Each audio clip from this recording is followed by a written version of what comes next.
Welcome to the Jeff Knows Inc. Entrepreneurial Podcast with your host, Jeff Lopes. Jeff has over 2 decades experience as a serial entrepreneur, building brands like Kimura from his home basement to a multi-million-dollar global brand that has sold over 250,000 pairs of boxing gloves. Jeff's here to educate, guide, and drive you on the process of bringing your ideas and dreams to reality with the inspiring stories from some of the top business minds. Welcome to episode number 93 of the Jeff Knows Inc. podcast. I'm your host, Jeff Lopes. Super excited to have on today a good friend of ours, Rob Roseman. Rob is the host of the Dad, the Best I Can podcast, and also the author of the Dad, the Best I Can book. An incredible individual, great story. Sit back, everyone, and enjoy. Okay, we are live on the Jeff Knows Inc. podcast. I'm your host, Jeff Lopes. Super excited to have on today author, podcast host, Rob Roseman. How are you, brother? I'm doing well, Jeff. Thanks for having me on. I appreciate it. This is going to be a fun conversation. I met Rob through social media. We have a lot of the common interests. He has a great podcast going on right now called Dad, the Best I Can.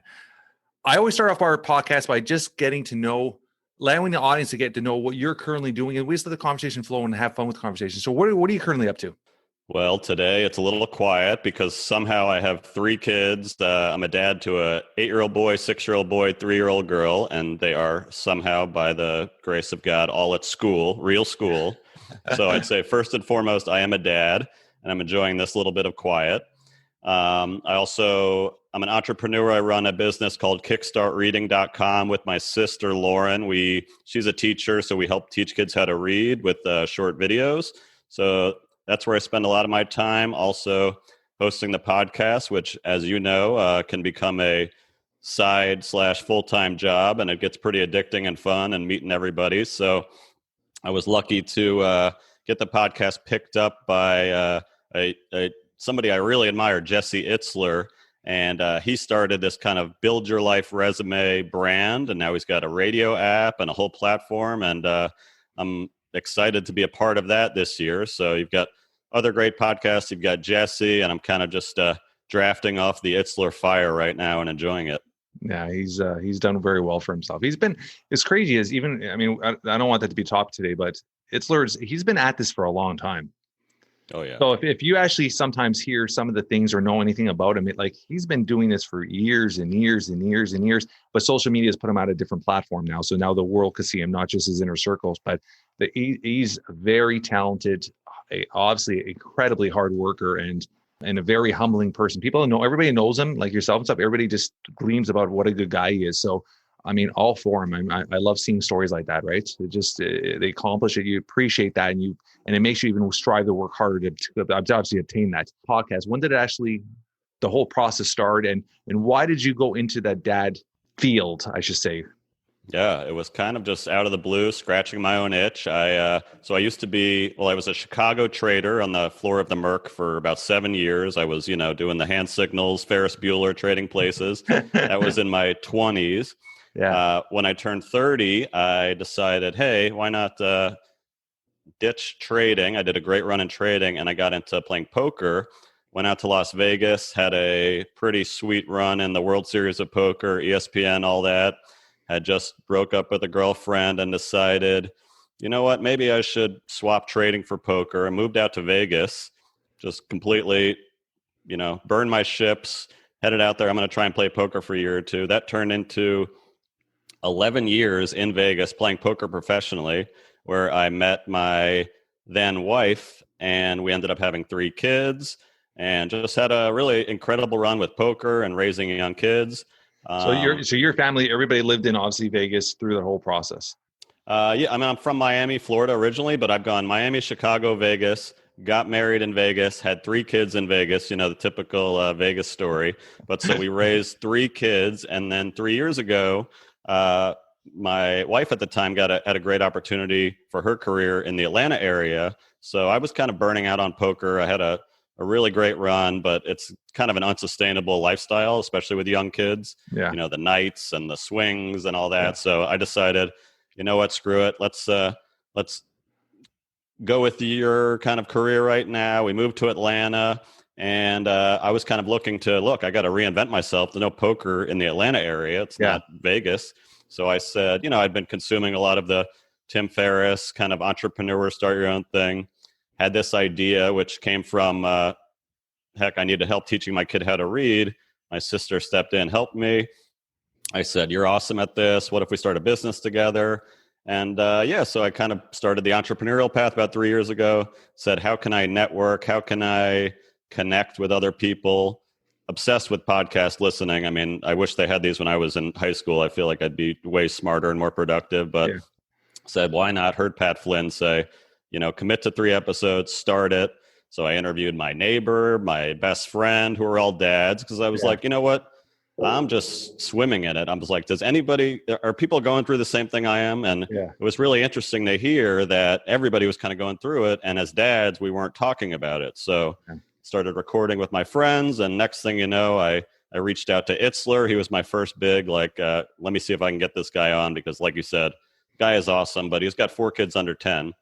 He said yes. All of a sudden I've got, great guests. And I was like, oh crap, now I got to keep this thing humming. 2 years later, I've got, over 100 guests, podcast going, and it's been a ton of fun. Yeah, it's pretty incredible. I think we talked about this off air too the other day, is 2020 pandemic, people being at home, everybody went to Amazon, bought a mic, and it's just the world of podcasting exploded.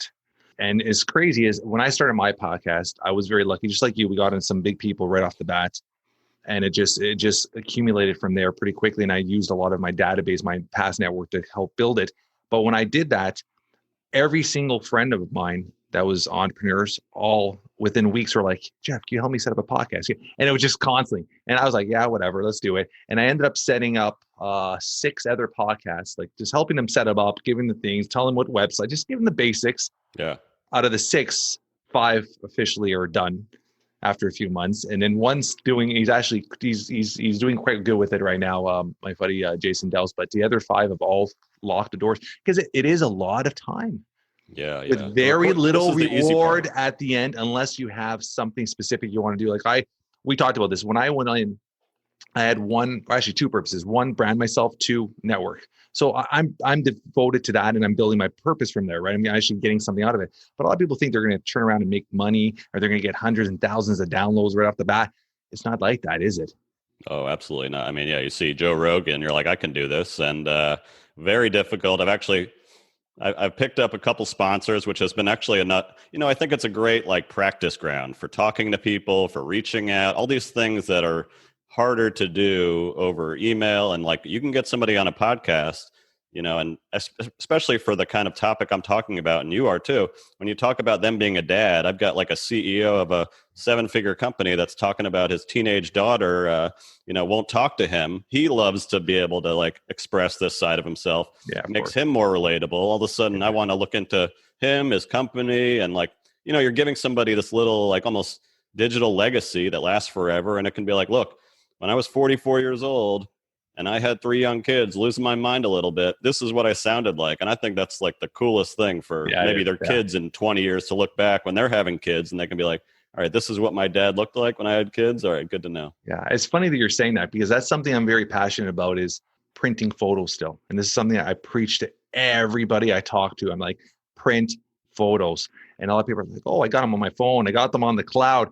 There's nothing like the texture, the smell, to actually sit down. And every time we go on a vacation, anytime we do something special, we take pictures, we develop them. My wife's very anal with making little albums. And it doesn't pass every couple of weeks, I'll see my kids on a Sunday afternoon going through these old albums, sitting on the floor laughing. Those memories are so precious. And these photos, these albums, knock on wood, they're preserved. They're going to be generations after generations, which is pretty much what you said. I never thought about it as podcasts, because everything we're saying is going to be on there forever. So people could come back and listen to us different generations and stuff like that. So I appreciate that. I never actually thought about that in that regards. Let's get back into your poker world. Were you playing poker just for fun prior? For you to move to Vegas and take it to a full-time career, that's a big switch. And at that time it was very competitive. I don't know, I'm sure it's slowed down a bit now, but there was a peak when everywhere you put on TV, everywhere you turn, it was just poker, poker, poker. Every sponsor for every sporting event that would allow it was poker. It was massive for a bit. What snapped in your head, like, hey, I'm gonna give this a run, and how successful were you? And give us little stories about little things that happened in there. Like, I want to hear that part of the poker asset. Yeah, absolutely. It's always fun, especially now that I'm out of Vegas and I'm in Georgia and people are like, what? You played poker professionally, like on TV? And it's fascinating, you know? So yeah, I played high school with my buddies, you know, baseball, all these like fun Kings and Little Ones games that we all play.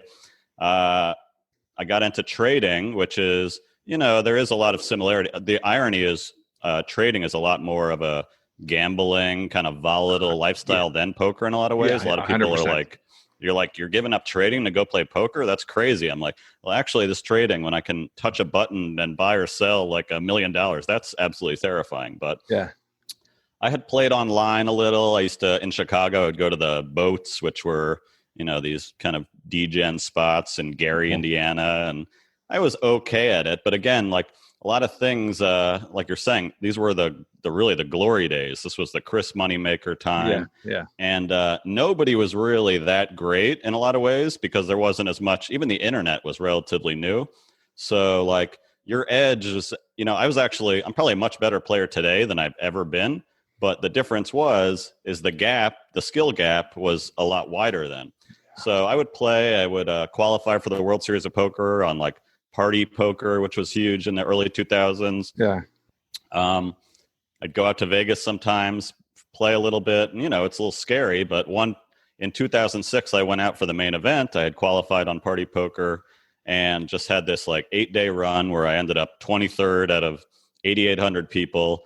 And I was just like, you know, you get the itch, and I was turning 30 and I was like, man, how cool would it be? And this was, I mean, 06 was probably like the top of the roller coaster in poker, like ESPN on every day. You know, games 24/7, like you're saying. So I was like, why not? Like, let me just take a shot, move to Vegas, try it out for a year. I can always move back. I can always do something else. And, you know, I learned quickly that like the tournaments that I was playing, which a lot of people you see, and you see that's where the glory is. You get the trophy, you get the $1 million Happy Gilmore check or whatever. Those are very difficult to consistently win at. But what I started to learn is I could play cash games, which is just like I'd go to the Bellagio or the Wynn at 8:00 at night, sit down with my $1,000 or whatever, and I could run that up to $3,000, or I could lose, you know, a lot of times. And when you consistently do that, if you're constantly working on your game and getting better, you could put together, you know, a pretty nice career, lifestyle, all these things, as long as you avoid the million pitfalls of Vegas, which are all around you: the lights, the craps table, the sports, the girls. So that is what gets most people. Fortunately, I was, you know, in my early 30s. I had just, you know, got engaged at the time, was having kids, so I didn't really have that urge. But yeah, you know, you have to work on your game a lot, and it's a lot of. How does that all work? I mean, and this is coming from obviously somebody that completely doesn't understand that world. You go to a casino on a regular basis, and you're constantly winning every night. Isn't that a red flag to say, "Hey, get the hell out of here"? Is that in the movies, or that really happens if you're steadily? Couple things, Jeff. When I would play poker, I would win every year, but session to session, I probably won about 55% of the time, which means 4 out of 6 times, I'm going home a loser.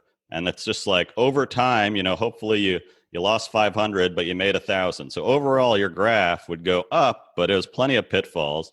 The other thing about that is poker is really the only game in the casino where you're playing against other people and not against the house. So if you go sit down at a blackjack table and you're a shark and you know how to count cards, they're going to kick you out immediately. They know that you're winning. At poker, they're just taking like $5 every hand. They're doing really well. They don't care if you win or lose. So it's a steady income for them. So it's just a pass through.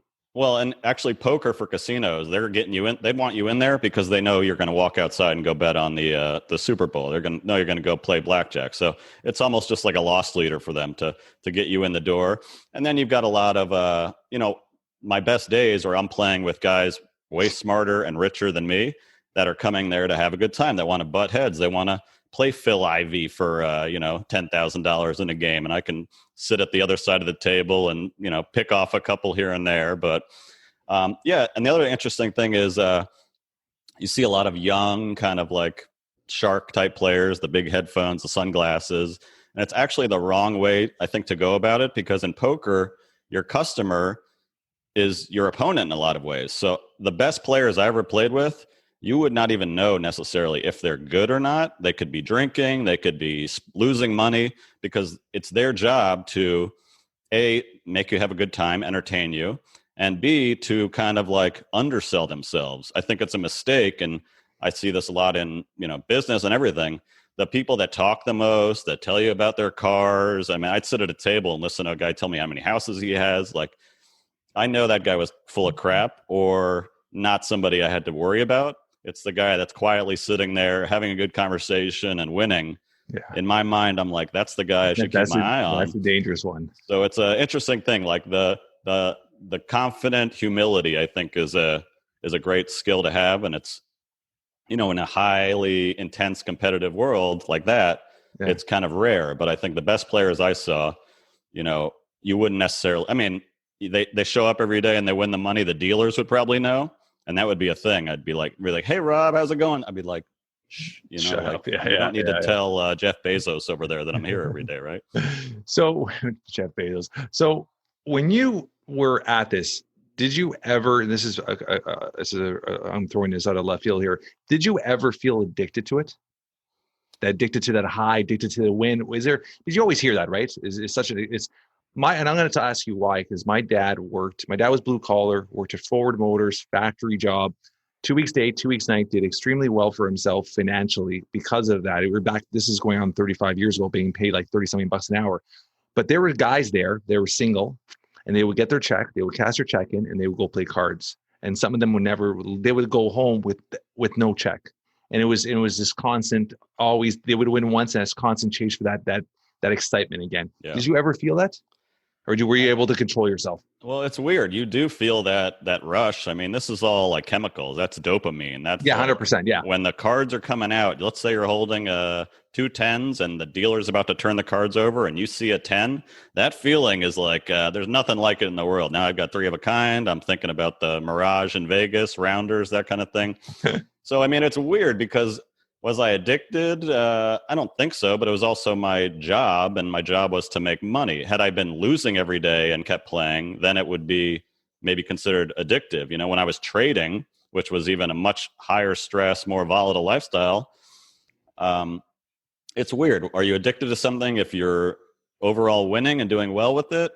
I don't know. It's a good question, because I would see people in there that were clearly addicted. A lot of times they were, they couldn't leave. They'd be there for 14 hours and they're losing. Yeah. It's like and it's a weird thing too. You always hear those stories. People going to casinos and hitting the slots and wearing like diapers and stuff. They don't want to get off that slot once it starts running and stuff. You hear those stories, which is crazy, right? Yeah. I mean, there's addiction in everything. You could be addicted to Instagram. I feel this every day. I'm like, why can't I get off this thing? It's because it's giving you this chemical hit. Yeah. So with poker, I did feel it sometimes, but I also knew, like, I watched guys just flame out. So I knew like where the thresholds were, and I could tell, like, there'd be times where I'd lose a huge hand and I'd want that urge. I got to get my money back. I'm going to be at you're going to the ATM. It's usually a bad sign, Jeff. Yeah. But a lot of times like that, I'd go take a walk and be like, you know what? I gotta go home. And so so you had the mental presence and the mind to usually on your best days. But again, it's like, that is your edge in poker, is you're playing with people that maybe don't have that discipline. Yeah. But it's tough, and I think it's why they say it's a really hard way to make it easy living. I think that's a good way to put it. So when you moved to, you said Atlanta, Georgia, right? Yeah. You're now obviously not married anymore. You're separated from your wife. How long of a period was that from the time you moved to you? Yeah, another interesting development in my life. We moved 3 years ago, and then in 2020, kind of right when the pandemic started to come out, around this time last year, my wife at the time, we decided to separate. It was a very hard decision, especially with everything going on, 3 young kids, but we just, we did think it would be best, a lot of emotions going through that, and it has been challenging, but it's weird. I look at 2020, so now I'm almost 1 year divorced, and it was one of the hardest years of my life because so many adjustments. I moved out of the house to a 3-bedroom apartment. I've got my kids 50-50, a great split, but it's very hard, like just being the dad with all these young kids. But it's also been one of the best years of my life because it's really challenged me. It's really made me evaluate like my strengths, my weaknesses, how I can be in relationships, all these things that so many of us go on autopilot for years. And, when the end of a marriage comes, you really do have to look at yourself and your part in it. So it's been quite a ride, but 2 years in Atlanta, married, and now almost 1 year divorced in Atlanta. Did you feel poker had a strict identity? It almost had a clinch of your identity? It's a great point. It really, I mean, and why am I asking that is, and this is obviously, I'm not playing psychiatrist here, but please, with, do you think, because you met your wife when you're at your peak doing that, when you were out of that identity, do you think that affected your relationship? I really did in a lot of ways, because it is something, you got this almost armor, this bravado, you're this like fighter, and then, my wife's career really took off. So I was now spending more time with the kids. I was, she'd go out of town for a few days. I'm, I don't like to say Mr. Mom, but I'm at the bus stop with a lot of moms. And it was like this fish out of water thing. Everybody would tell me you're doing an amazing thing, what you're doing for your kids, you are spending this time with them. But like, it does get in your head because you're just like used to this, as guys, we just have this kind of, masculine energy where, and in poker, I could get a lot of that out. Yeah. So I don't think it was the cause by any means, but I think maybe it exposed like some of our issues in our marriage that, you can't rely on just this guy makes a lot of money or he's gone, 10 hours of the day, those kind of things. So, but that's a great point. It really, you do identify, and I'm sure you do in a lot of ways with your business too. And when you get rid of that identity, which we all have to do sometimes, I'm on my third life reinvention at this point, post-college. It's scary, kind of like murky waters for a bit. And why I brought that up is because I had this really incredible conversation with a post-athlete, and that actually helps athletes transition out of sport from college. Because you know how it is. I mean, if you get to college and you become a decent player in college, you're the star in college. But reality is a chance of turning pro or micro. Mm-hmm. And a lot of them, that sport becomes their identity. And when they get out of that sport, the depression kicks in. They don't know what to do with their lives. Even though they could have great education, they could have a career. That transition where all of a sudden they're not the star. They don't have the hot girl. They don't have everybody around them looking at them, cheering for them. That identity changes. And in Vegas, the lights, the glamour, the style, the everything, obviously that was a completely 180 when you hit Georgia, right? I mean, that's just a different world altogether, right? So that's why I asked. I was thinking about that because I was thinking of that conversation yesterday where your identity sticks to something and then it's just everything just trickles around it. So how old are your children now? Yeah, just to go on that point too, I am fascinated with that conversation that, oh, Brett Favre retired. What's he complaining about? He's got $20 million. He's got $100 million. It doesn't matter. Like you even hear some of the richest people, it's like once they lose that identity. And I think the other interesting thing is, I don't think guys talk about this stuff at all. I think we might not necessarily have the vulnerability I think we have the EQ to do it, but we're not really like used to having these talks with, hey, Jeff, here's something I'm going through, man. I'm just like really confused about my place in the world. I don't have these talks with my best friends, maybe a couple of them every now and then. Yeah. And I think like, that's kind of the thing I'm also hoping to do with the podcast is open up these conversations. Have somebody say, I'm really struggling with something. Maybe I should get on an antidepressant or just these talks that guys don't have. So I think it's good that even just bringing it up, because you might have somebody come up to you and say, Jeff, I heard that's something I'm going through since my divorce, since I quit my job. It's crazy you're saying that because the last, not the last one, but the two prior were on mental health. And there were two gentlemen who came in on mental health for men and finding their identity and finding through divorce and stuff like that. Like, I mean, in general, like I'll even speak as myself, like I'm a very successful entrepreneur. I've done well for myself, but you're always chasing that next moment. And when it doesn't happen as fast as you what time, sometimes you question what other people think. Like you get wrapped in your own mind and your own thoughts without realizing it. And it's a very dark spinning circle. And I've seemed to learn how to manage it in a way where it's like, boom, my kids, take a deep breath, refresh, relock, reframe, reshift and good. But it's this constant. I think everybody goes through it, ups and downs mentally. You question what you're doing, you question your career, you question. I'm sure you've questioned your podcast. I do this all the time, and I'm like, I'm putting so many hours into this. Yeah. Like, what am I doing? Like, you Yeah. question things, and I think that's very natural for us to do. But knowing how to switch it, or actually being able to speak to somebody, which a lot of us don't do, is key. It's massive, right? And exactly what you said, I think a lot of them with the masculinity, like the guys just don't have this conversation, and they don't have it enough. And it's so important because you don't know what people are going through. Yeah. And we're all thinking about it. You know, it's like we just get so isolated with it because we think, oh, what's he going to say? Or the reality is like, they want to hear it from you because it opens the door for them to talk about. I'm sure The Rock struggles with these things. You know, it's like these people, everybody's dealing with it, but I think women are better at, you know, expressing themselves. Maybe they have that camaraderie with other moms where they can say, I'm losing my mind here. Dads are, especially, we're taking on more than ever. Yeah. I'm losing my mind every day, Jeff. Like, I'm sure you are too in some level. So I think like being able to even express that to somebody else and somebody say, oh, I'm going through that too. That just, even that like 5-second dialogue, I think is really helpful for guys. Yeah. And I think everybody, it's funny you said that about even like something like a high level celebrity, like everybody has their own moments, and everybody, you look at a high level celebrity and you're like, they're on top of the world. What do they have to complain about? But then they can't go to a mall. They can't go to a store without being bothered. They can't go anywhere and just being harassed. So there's different levels of being in an isolated spot. When you're at a level and you have to be isolated, you're away from the world. So there's different factors of how people react and rewind to things. And I agree with you, is you get so caught up in your schedule. And I think that is why it's important. I try to do it.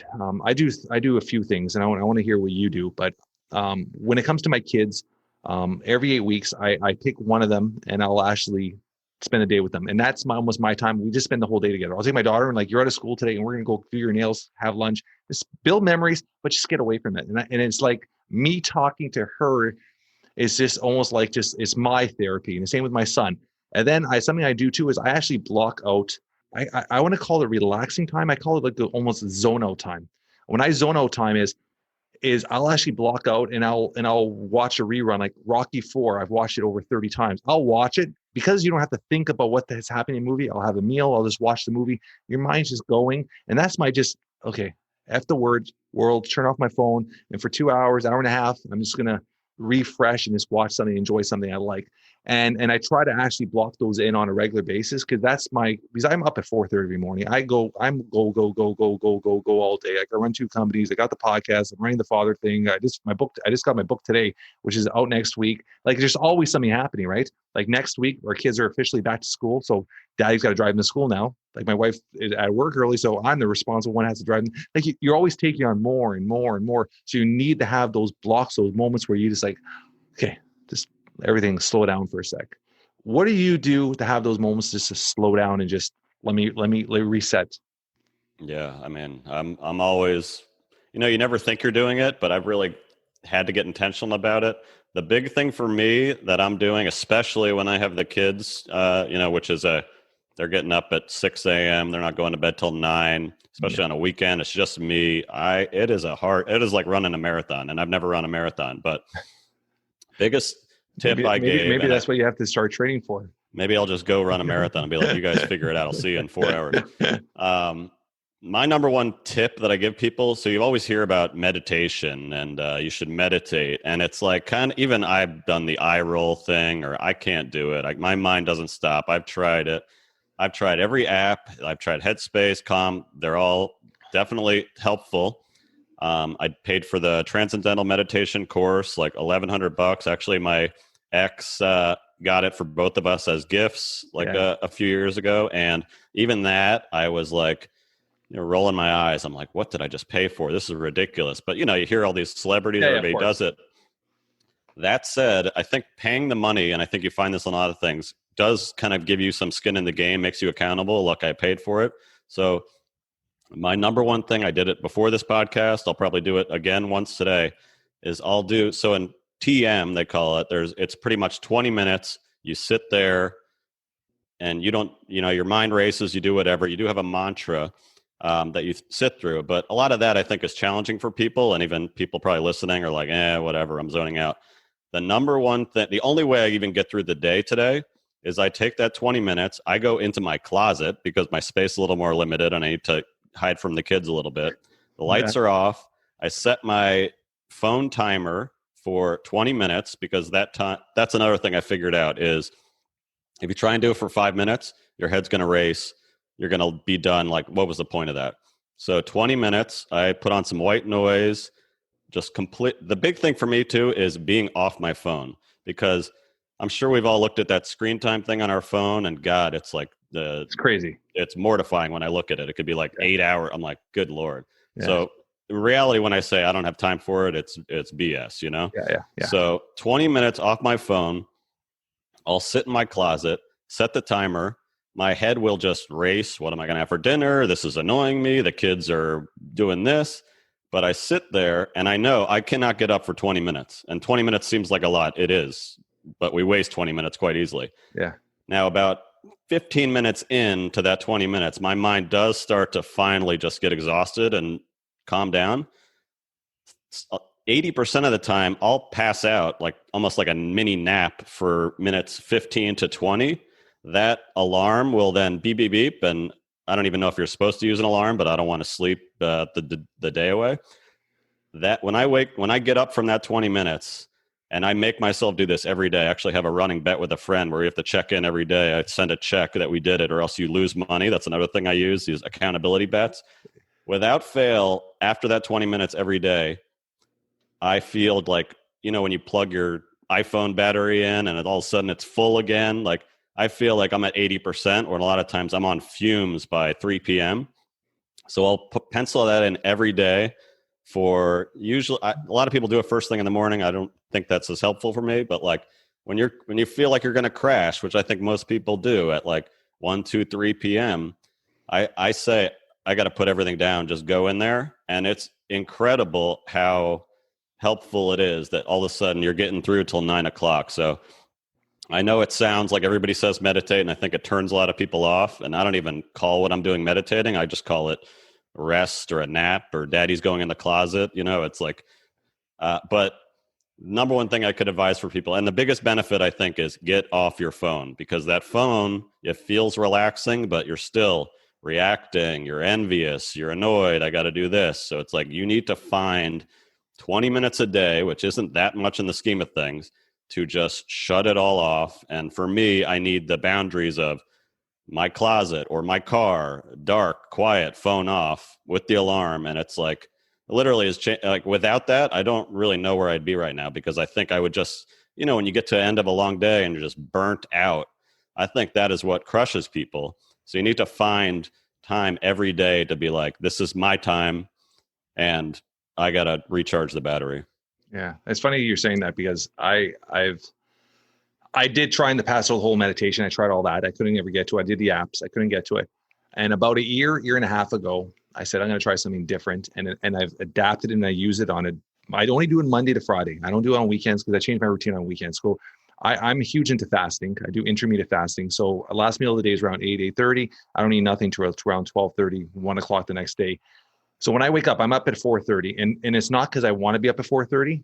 I can't stand getting up at 4:30. I'm still not adapted to it, and I've been doing it for how many years, because I realized if I want to be home from 3 to 7 and block off that time with my family, I need, especially because how busy I am, I need to be able to make those hours up. And I realize first thing in the morning from 4:30 till 9, I pretty much get my whole day done. And then from the rest of the day, it's just my podcast, my meetings, check up on the staff, and boom, I'm good at 3.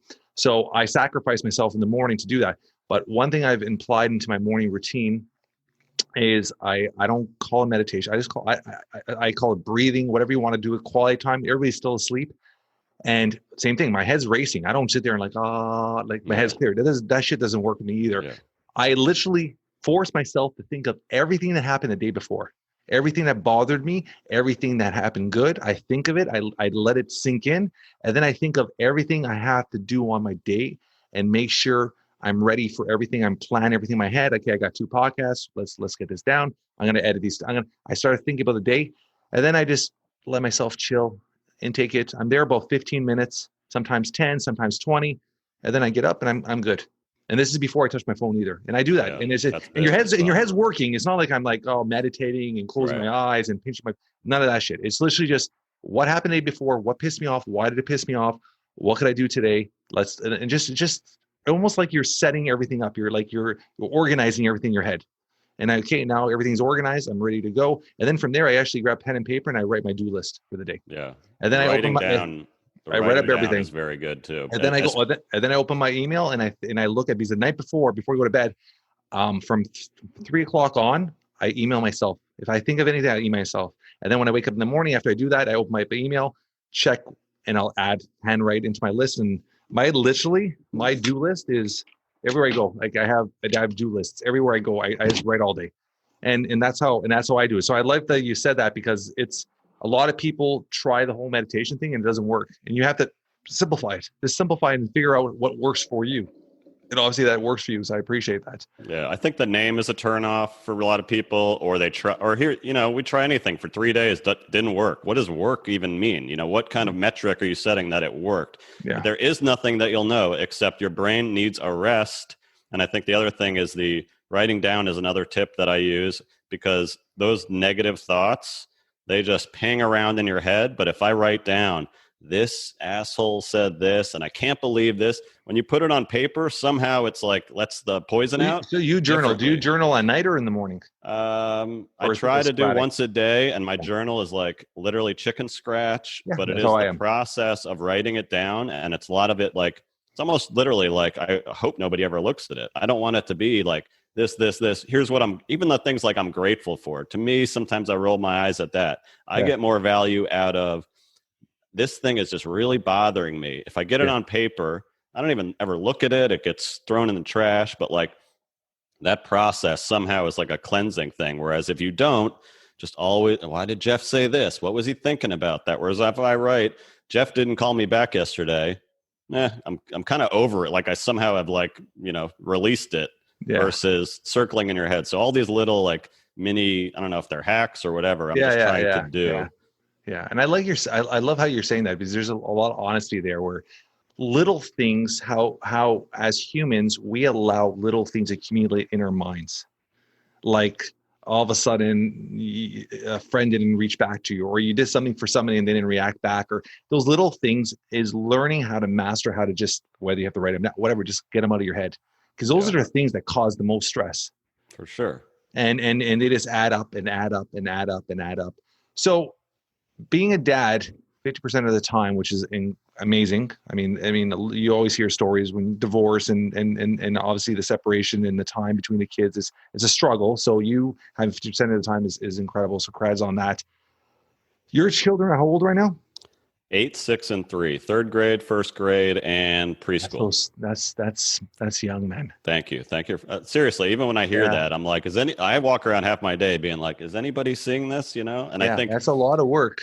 And everybody says too, treasure those days. They are the days you remember. I believe that, but I also believe that guy saying it was probably losing his mind a little bit when his kid wouldn't go to bed. So I think there's a lot of, that's another piece of the conversation I think dads could value from hearing. This is the time you want to remember, treasure it, but also it's okay to be frustrated. And 100%. Nobody's teaching you this stuff. There's no course on how to, and I think we are doing more today. So I think there's less people to even, bounce ideas off. Yeah. I mean, and there's not, I wrote a book on that. I'm sure we're going to talk about your book too, but it's also understanding, like I said, your life becomes very, very hectic.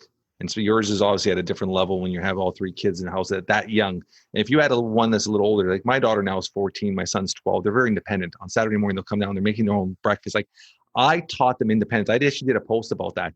Like I taught my kids independence from a very young age. And it's a lot of people are like, that's awesome. You're teaching them.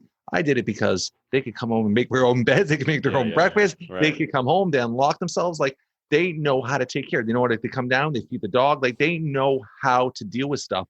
And I appreciate that, first off. Like my daughter is 14. She washes, she comes home, she does the laundry. She's wiping all the counters. We come home, the house is clean. Wow. This kid is an absolute beast. What is your secret, Jeff? Was that an allowance? Is that bribery? It's not. You know what? We don't give. I mean, obviously we spend time with him and stuff like that. But it's just it was something that you lead by example. So as a dad, I would always be doing stuff with showing her. So if I'm the type where I'll walk, like I don't leave the house, and it's not those army things. I don't leave the house without the bed being made and the dishes being washed. And there's always something my mom taught me. If something were to happen, you want to leave your house as clean as possible. If somebody has to break into your house for some reason to see something, you don't want your house to be a mess. So I've always had that. Always put on fresh underwear and always have your house clean. My mom used to always say that to me as a kid. So I instilled into my kids where it's like, you've got to clean after yourselves. You've got to clean after yourselves. And it was from day one where it'd be like, you don't clean your room, 2 days, look at how much it adds up. And it's just, as long as you keep tightening, it's always maintained. So we've done that, and our kids have adapted. They're like, my kids make their own beds, 12, 14, they make their own beds. They work out every day. Like, so we have this amazing schedule routine happening, which is, I'm appreciative of, but nothing's ever perfect. You know that. So your book, when did that journey start with your book, and how did it all come together? Yeah, so the book is just an extension of the podcast. I was getting all of the, I'm sure you're the same way. You interview people, and, the interview can be good, but there's like 3 things that Jim said that you're like, God, that's good. I want to like write that down. And I'll like, even with my podcast, I'll find clips, like you're doing on Instagram. They're great because you can give somebody a taste. So I said, why can't I just transcribe those? And I've been learning a lot about just the ease of publishing your own book today. Everybody's like, you can make a book, you can turn a Google Doc plus a guy on Fiverr for $100 and have an entire book made. So I kind of set myself, especially I ended up publishing it.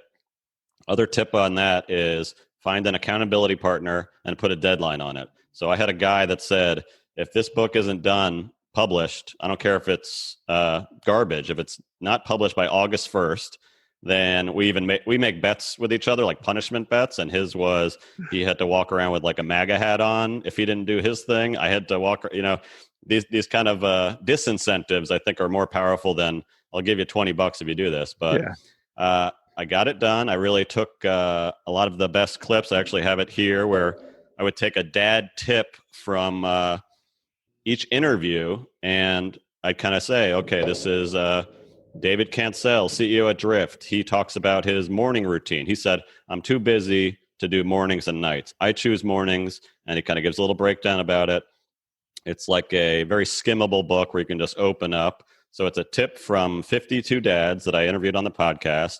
Sometimes I'd also throw in some I like to ask them rapid fire questions where I'd be like, what's your favorite movie? Rocky IV? I already like you better, Jeff, So make it relatable, but also another cool thing where you can look back and say, it's exciting for me that I have something I can hold, and it's so awesome that you've got one now too, but you're giving somebody else like this gift of like, oh, they're in an actual book that you can buy on Amazon. So it's been exciting. It's been cool to be able to share it. And it's another thing like the podcast. You're not getting rich off it. We all have this idea that like, oh, I could sell like 1 million copies and you're making $7 a book. Not happening. You learn that the hard way. I thought I was going to do it in the beginning too. Yeah. But it's a neat thing to send people and a little keepsake. So it's something I'd like to say I'd like to do again because, 10 podcast episodes, I can get like an hour's worth of gold material that, I was going to say that. So you're going to continue feel like 53 to 100. I'd like to. I mean, I had like Pat Flynn on. He said something. I'm like, God, that'd be good because a podcast can still go into the ether, whereas a book is something you can actually hold. So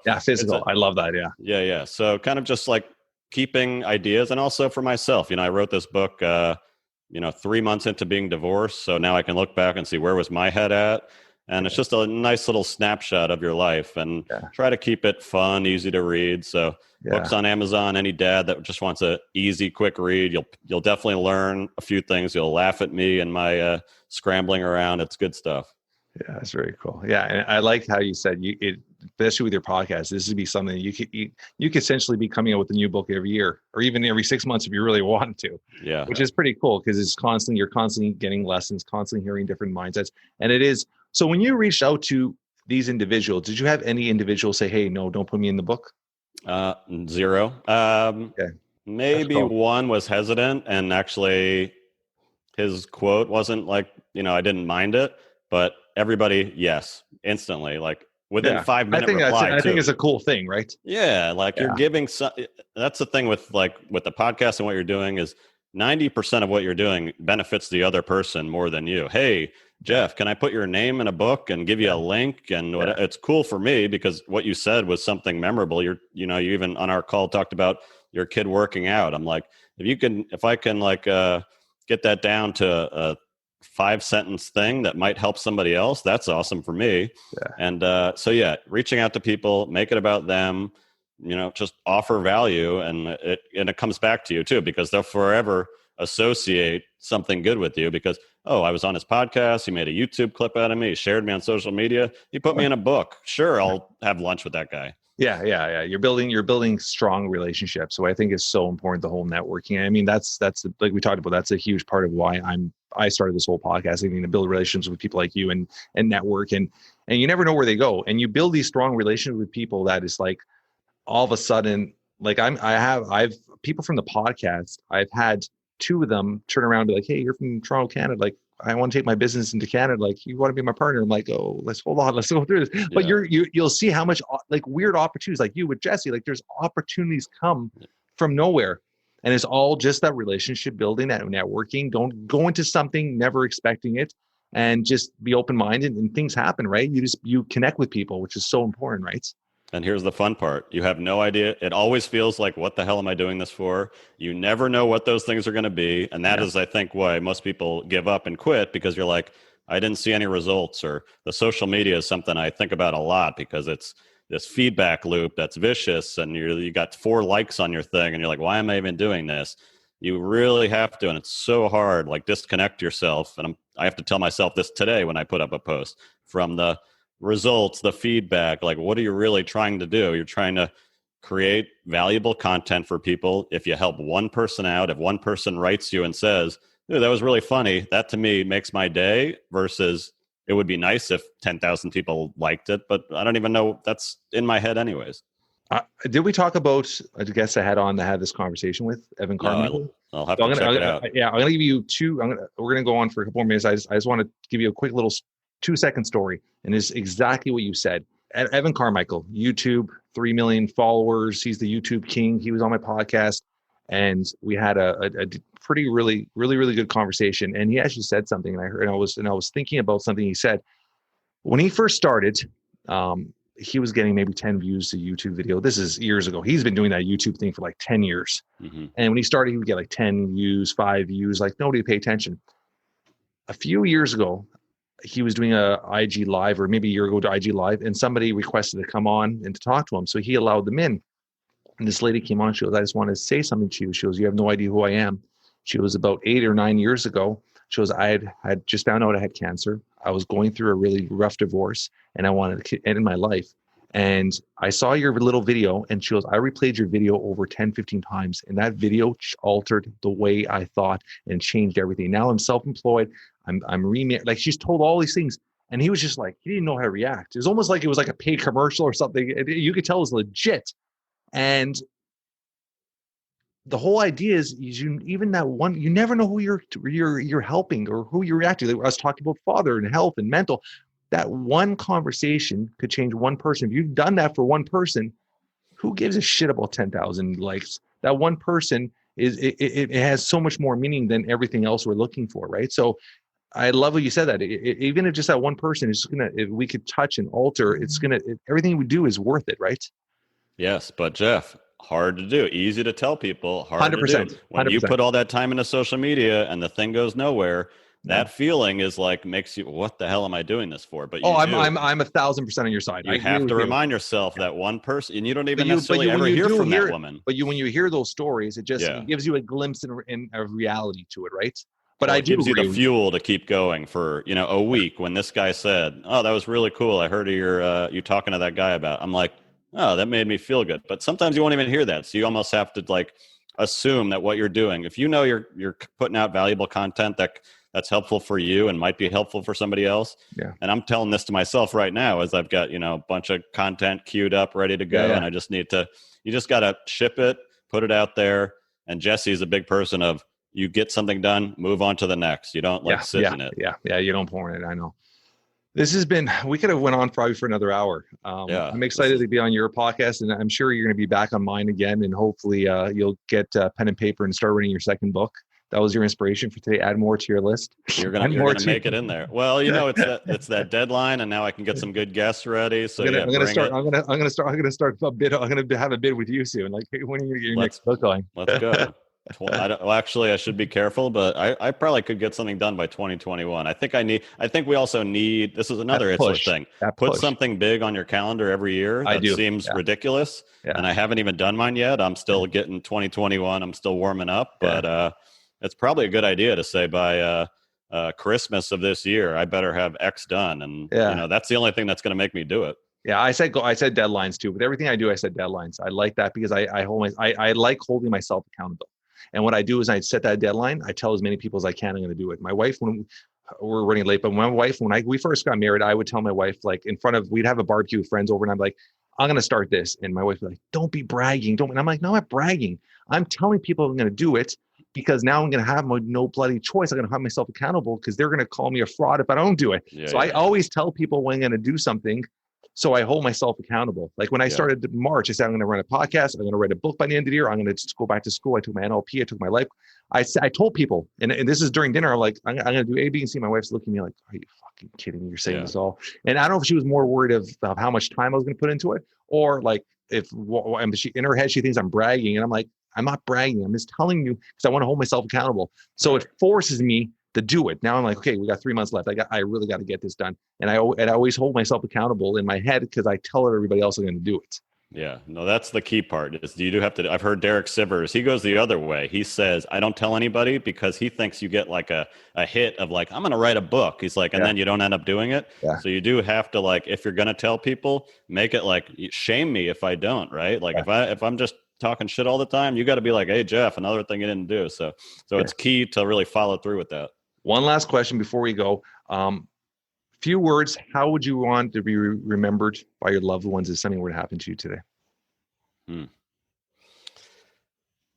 It's weird, especially, and I do the swap with the kids. It's always a little emotional. They can get emotional about it, but I really just, being there for my kids, really like listening to them, connecting with them, getting on their level. I just, it's something I really try to do is like put myself in somebody else's shoes, be empathetic, and I don't know, just offer value, help make things more relatable. I think laughing is good, but just, I'm going to have to think about this. I'm going to write my own eulogy after this, Jeff. Jeez. I appreciate you, brother. I appreciate doing this, taking your time in your busy schedule. I'm going to put on all our show notes, how to get a hold of Rob, how to pick up his book, how to listen to his podcast. If you're a dad, Rob has so much value. If you just want to learn and listen, Rob has so much value. I appreciate you doing this. Thank you so much, brother. Thanks, Jeff. Actually, real quick. Yeah. 4:30 a.m. I always hear about this. Yes. Do you sleep? When are you going to bed? 9. I'm in bed by 9:30. Right. 9:30. No, I'm in bed by 9:30. Our kids are usually around 9 o'clock. The dog goes down. It's funny. The kids go up. The dog goes to bed. He sleeps under our bed, and they're about 9ish. By then I unwind for 20, 30 minutes, and we usually head by bed 9:30, 10 o'clock the latest. I'm out. All right, you're going to teach. You have to. You have to. You have to. There's days you're a little stressed out, and you'll stay up a little later, and you'll feel the next day. You will feel the next day, right? All right. You're going to teach me when you're on my podcast soon. I appreciate it, Jeff. It was a lot of fun. Thank you, brother. All right. See ya. That's a wrap for today. I want to thank our guest, Rob, for being such an incredible guest. If you guys enjoyed this as much as I did, great conversation. Please spread the word. Like always, tell your friends, tell your family. Leave a review. 5 stars would be absolutely amazing. We always love spending time reading the reviews. And until next week, guys, keep moving forward.